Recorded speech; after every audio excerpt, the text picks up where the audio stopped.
Hi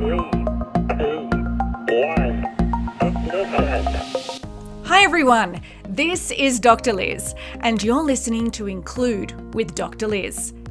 This show is about everyone, all people, including you. It's about people and their diverse lived experience in this world. I chat with guests to get to know them, their identities, and their inclusion needs, so we all have an opportunity to understand how best to include them, so together we can create a world where everyone thrives. Jasmine is a weekend resting, mushroom hating, Cornell graduating people and culture leader. Described as funny, intelligent, empathetic, and energetic, Jasmine puts her unrelenting resilience into play even on her toughest days, and despite any challenges, she keeps going. Welcome, Jasmine. Thank you so much. I'm super excited to be here and dive right into this. Now, I heard that you did French in your undergraduate degree. Is that right? Yes, that's right. That's right.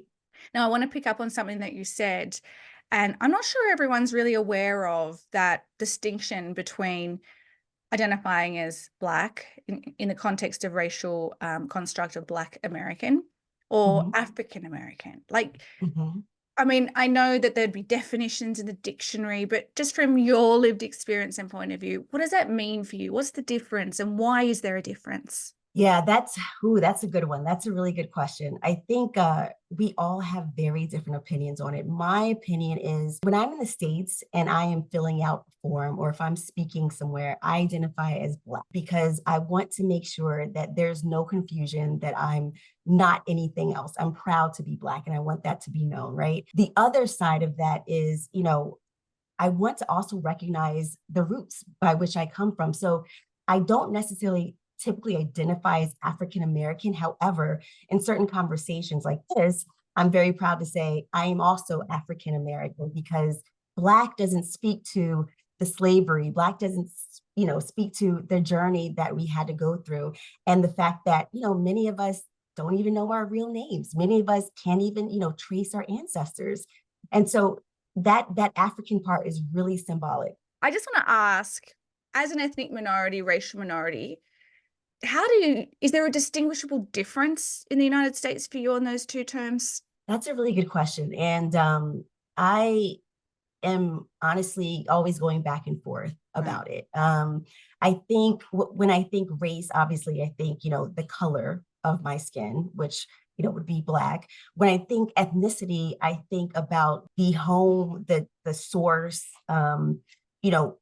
where I derive from. And so a lot of times I've done this in the past, really looking up what does ethnicity mean? And the examples are typically Irish or, Scandinavian.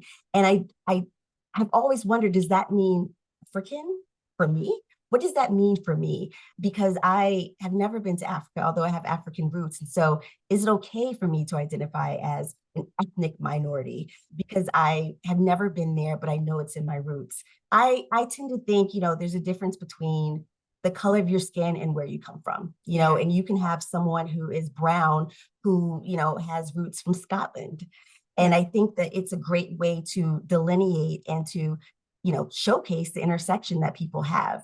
For some of us, it may not be as, wide of a spread, but for some others, there can be vast differences. Like, oh, you look like this, but you're from there. And I think that's important for people to know, right? It highlights, again, the intersection and the diversity that we all have. I want to tap into a little, just looking at your whole identity, right? So all combined, it makes up our lived experience. And so I'm curious to know, when you first felt that you were impacted by your identity in a not so positive way, can you share that story with us? Yes, I absolutely can. And, the great thing about this podcast is it's made me kind of go back there. And that could be a good thing or that could be a bad thing. But I do think it's important to remember those first moments because it made me, it is a part of me now. And the first negative experience that I experienced was I was 14. I was working at a candy store in North Carolina, and it was in the mall, and it was really, really busy one day. And, I was with my colleagues and we were just tag teaming all the customers. There was a long line. So I saw an older white woman and said, how can I help you? And she just would not speak to me. And I asked her multiple times, is there anything you want? Do you want some fudge? Do you want some candy? Like, how can I help you? And she just kept looking over my shoulder. And I was like, who was she looking at? And she was looking at my colleague who happened to be a tall white male. And she was like, I want him to help me. And I reluctantly got him and said, she's asking for you specifically. And I didn't connect it to race. I thought that they were related. I thought that maybe they knew each other. And it wasn't until I saw how she was treating him and she was so impressed with his customer service that I realized, oh, she didn't want to talk to me because I was Black. Really? And that was the first time that I had experienced that. And it took me back because I couldn't understand why you would be uncomfortable with me serving you candy because of my skin tone, which is brown. What does that have to do with my ability to give you top tier service? That was a really negative experience for me, but it did open my eyes that these things happen all the time, and since then, I've experienced endless situations of racism, but that was definitely the first. So this begs the question, how does that affect your trust? I don't know if that's quite the right word, but your trust in other white women? Oh, that's a good question. I'll be honest, it has affected it. I think, I don't like to generalize. I like to look at people on an individual level. However, obviously our experiences and our stories form our perceptions, right? So I would say, especially from a work perspective, I've had, some challenges, specifically with white women. And I think it's because, we both identify as minorities. And a lot of organizations have decided to not go beyond how people identify from a gender perspective to check the box that they're diverse. And so there was a point in time, especially when DEI started to really matter, people started to care, which wasn't until the unfortunate George Floyd situation, where organizations hired, a flood of white women. And so it did change the dynamic of the organization, especially with many of them being hired in executive seats. And so in some way, it created this dichotomy of we both want the same thing. And there's a bit of a power struggle because, as a Black woman, I want to know that I have that same opportunity. I don't necessarily look at white women as the, most diverse minority within the world, right? I look at myself as someone who maybe could identify with that a little more closely. And so it's presented many power struggles for me, and this is just my experience. I've had some really tough managers who, have, belittled me in a couple of ways, or who have created an uncomfortable environment of privilege that, how was your weekend? Oh, I skied in, over here. Oh, I bought a new car.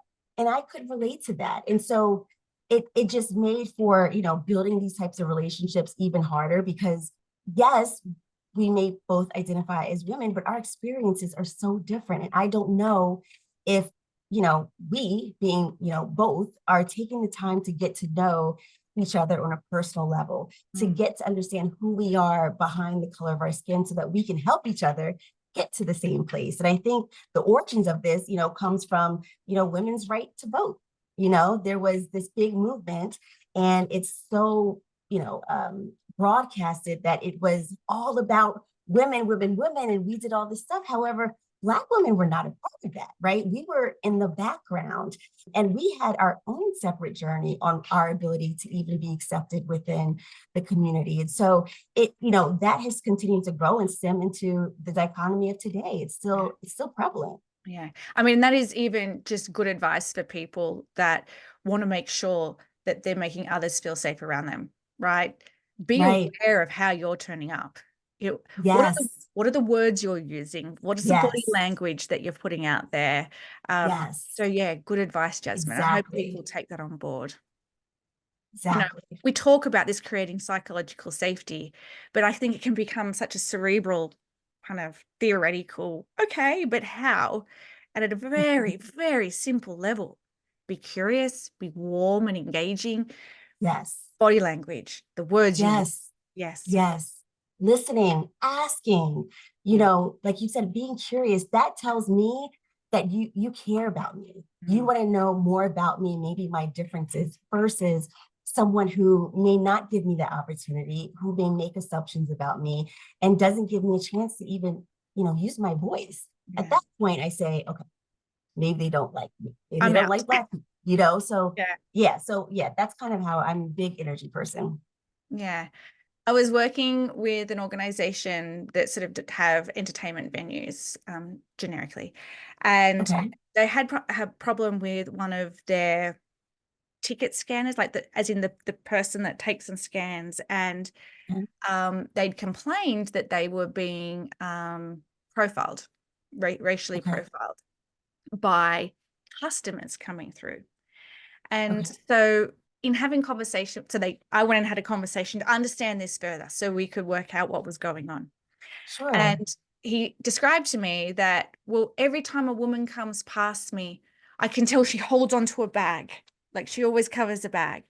So I really don't appreciate that they think I'm going to steal from them. And then, Mhm. so obviously I'm there to hear his experience, right? And Right. he Right. is bringing his lived experience, everything that comes with who he is and his history. And then I had to explain to him, as a female, we are conditioned our whole lives to fear men, right? Mhm. So we're always, it, regardless of your race, regardless of how you look, we're always looking over our shoulder and protecting ourselves. So Yes. you have to, at the same time, while I appreciate the impact on you, you've just got to remember there is Mhm. some conditioning on us to protect ourselves in our gender. That's very true. Yeah, so it's just, I don't know why that came to mind when you were talking. So now I don't know how to segue that into the episode. No, because we can totally, I think you bring up a really good point that, and I'm gonna be completely honest, as, you know, based on how I identify, it can be very easy to assume negative intent Mm, based on my experience, my story. And a lot of that gets projected into the now. And mm, so sometimes it just so happens that someone just grabbed their purse, right? Sometimes it just so happens that someone maybe walked a little faster when they saw me behind them. It may not always have to be about how I identify, but to your point, I think, a lot of us are conditioned to think a certain way mm, because we want to protect ourselves. And so it's easier to assume because we're fearful. mm. It can be scary. So it's easier to assume they did this because I look like this rather than, okay, maybe, or maybe she just was in a rush. She got a phone call. She had to go. Yeah. And it's hard for my mind to go to the phone call. My mind goes to, okay, she didn't feel safe around me because she thought I was going to do something to her. And that may not have been the case. And so I do think that is, an opportunity for us to be a little more open-minded about those situations. But I understand at the same time, the conditioning and the trauma and the experience may make that really challenging. Right.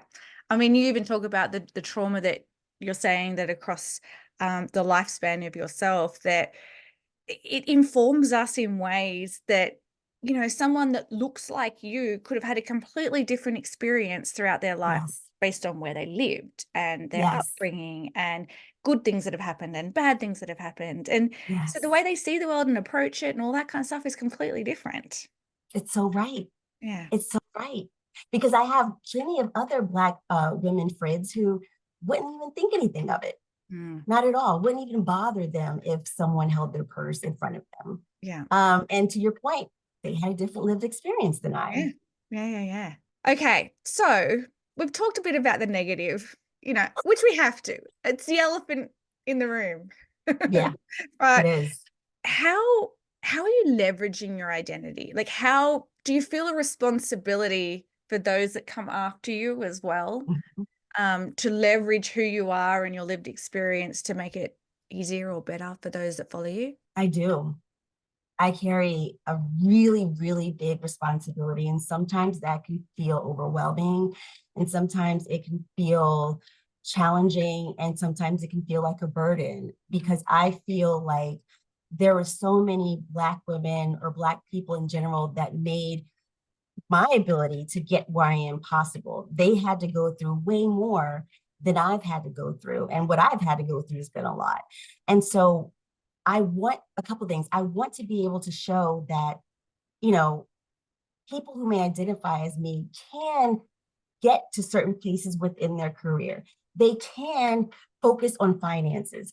We can do these things that we're told that we can't do because look, I'm an example. And because of that, it's my responsibility, I feel like, to show you how I got there, to help you navigate tough situations.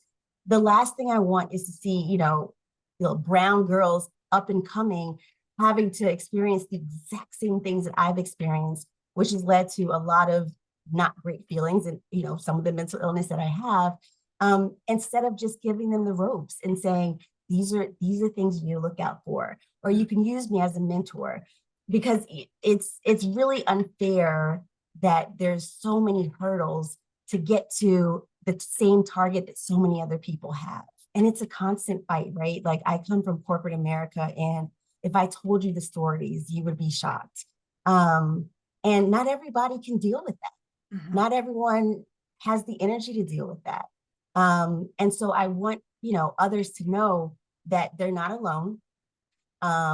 That, I can serve as a mentor to help open those doors for you. I can help serve as a sponsor to help open those doors for you. And it'll be okay. You can get there regardless of what anybody says you can or cannot do. Yeah. I get emotional. I don't know if you can see the tears because I am so aware of the privileges that I have and really why I'm leveraging my capabilities, knowing how I can transform organizations. So when I say someone like someone like you follows that like you, is that it's not all about combating an environment that isn't enabling you to thrive. You shouldn't have to do that. Now, and you shouldn't always be your responsibility because that's fucking tiring. Excuse my language, It right? is. It shouldn't be on you. You It should is. just be able to do a great job. That's it. Full stop. And Yeah. so if I can leverage my privilege to transform organizations, just to take that bit away, from you, from people that may have a disability, that are veterans, religious minorities, sexual minorities, like whatever that is, if we can take that away, imagine how much less tired, more energetic, more productive, more efficient you could be. And this isn't me. Look, I am aware of white savior shit, and that's not me. All I'm trying to do is it shouldn't be your job. It just shouldn't. You face enough shit every day. Hang on, I'm getting emotional. I don't know why I'm getting emotional about it. Because I think maybe I went to an event last night and there were people that majority of people in the room use the term BIPOC. So for those listening, actually, I can't even read off the acronym, but people of color on the most part. And they were saying how tired they were, just exhausted. And I was really conscious of my race in the room, meaning race wasn't a construct I'd ever thought of before. And they're seeing me as white. I don't see myself as white because it wasn't part of where I came from in my culture. And I heard them talking about this white woman savior stuff. And I'm like, that hits hard. That really hits hard for me. I'm aware of it, but it hits hard when you're coming from an attention point just to leverage your privilege, to remove the barriers, to you don't have to do it for yourself. You, Jasmine, you know what I mean? I don't mean you literally. That's bringing up a lot for me. I'm sorry. It's not about me. I probably will cut that from the episode. No. And this is why I'm here, because there's so few people who are so open to learning about someone else's struggles, even though they can't identify with it. And it takes a certain level of empathy that not all of us have. And that's why I'm so excited to be here, because although we identify very differently, we have empathy for each other. Mm-hmm. And I think that's so important. And, you getting emotional, again, going off of the vibe tells me she cares. She may not know exactly what it feels like, but she can definitely assume. And I'm sure her assumption is somewhere near close, right? Yeah. And that makes me feel valued. That makes me feel appreciated because other people don't know, the 5 things I had to go through to get to my desk at 9:00 a.m. Yeah. Because no one talks about it, right? It's just something that I'm used to. I don't need to make a big deal of it. All they care about is my work performance. Yeah. And so to be recognized and for someone to see she may have gone through a lot before she even got to work feels good to me because it's never acknowledged. It's never acknowledged. We never talk about the day-to-day challenges that are normalized for us because no one wants to hear it and it doesn't really add value to any conversation. People want to know the now. What are what are you responsible for? Your job, do your job. And to your point, it can be really exhausting, not to mention the code switching that has to go on with that, right? Because the 5 experiences that I may have had before I stepped into work, my response to that probably was a different version of Jasmine. It probably was, the Jasmine who, had a rough upbringing. It was the Jasmine who, may not have completed her sentences grammatically. It was the Jasmine that's sick and tired of having to go through things over and over. I now get to work, can't show that Jasmine. I cannot show that Jasmine because I'll lose respect. People will think very different of me. People will think that I'm less educated. I mean, it just goes on and on. So I have to quickly sit up straight and act like it never happened. And now I'm speaking differently, now I'm moving differently. And then I go back home and, I'm going back to Jasmine. And between all of that in a day, it is tiring. Yeah. It's tiring. It brings to mind, this came up for me a couple of years ago, and I'll admit, in my naivety, I believed it at first. So I'm doing better now because I know better. But there would be those gym memes that would say, everyone's got the same 24 hours in a day, it just matters what you prioritize, or something like that, right? I don't know. I'm paraphrasing. And then from a disability point of view, if we use that one as an example, let's say you're in a wheelchair, because that's easy for people to sort of conceptualize and visualize. It takes longer to get out of bed. It takes longer to get ready. It takes longer to do everything that you do to get in the door of the office. If we talk about a standard day, they don't have the same 24 hours as everybody else. And in that example. So you just sharing that for me is really extending that, taking that to another level, that if we think about not just what you had to do, but how you experienced that before you walked in the door. That's another layer I hadn't. I mean, sure, I consider it because this is what I do for a living, but I think we need to start really driving that home. Actually, if you think about it, walking to work, let's say you catch a train, maybe you catch public transport, right? And you and I are both on the same train. We don't know each other, right? And I know I've had train experiences where I've had men start to touch themselves like in front of me and all that kind of stuff, right? That's an experience another man didn't have on his way to work. I've actually was walking from the station to an office and I got literally someone that was a little bit like, I think like a drug-induced psychosis, but was running across the road and punched me in the arm. And okay, someone else didn't experience. Yeah, that is a true story. Very random, but it did happen. I'm sorry. And so when you're walking in the door, you've experienced things that someone else hasn't, right? And that just as you're describing, there's a lot landing for me on this conversation. That's those are 2 really good examples. It's so true. It's so true. And it goes back to the empathy of, you may not have experienced that thing, but you sharing with me that experience, that unfortunate experience makes me feel like, wow. So someone else could have gone through a lot, because it's very easy to centralize it on Of course. me, because it's my, and so it's easy to say they don't know, not specific to any race or how anyone identifies, but they didn't go through what I went through this morning. They have no idea. And sometimes I have to remind myself of, Jasmine, you don't know what other people went through this morning to get here. You don't know their journey. Just because you experienced these things doesn't mean everyone else did not.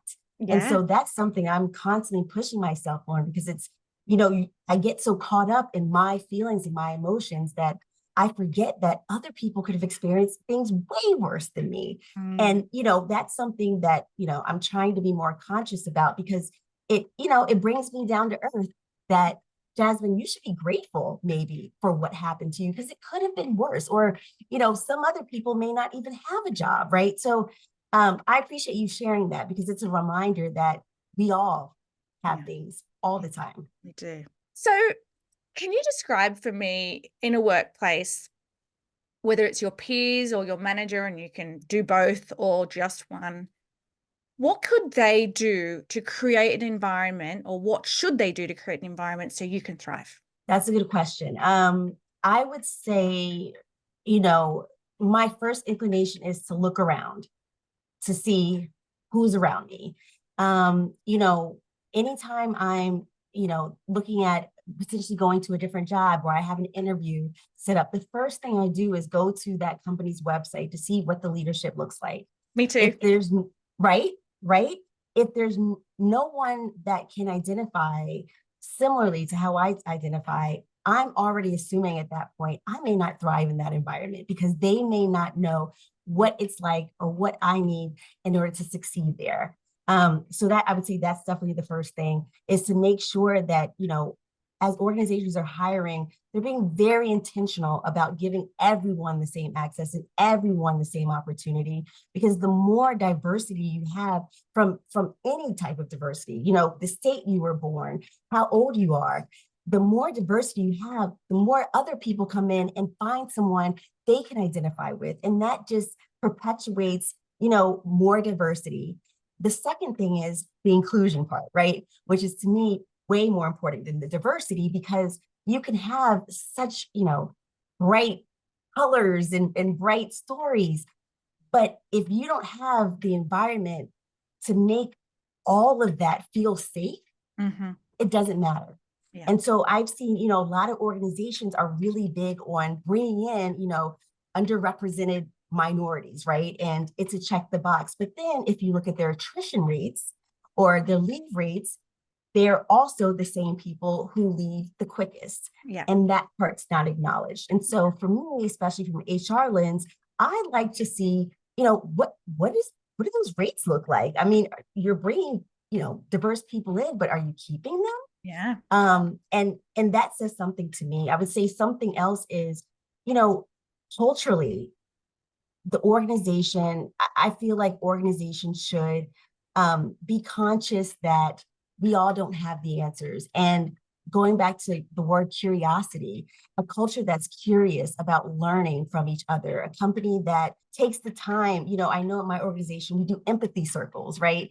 Or we, you know, for example, Black History Month, last month, I shared my stories of trauma and challenge as a Black woman, and it opened up all other employees, no matter, I mean, there was Black, white, Hispanic, who also either witnessed and or experienced that.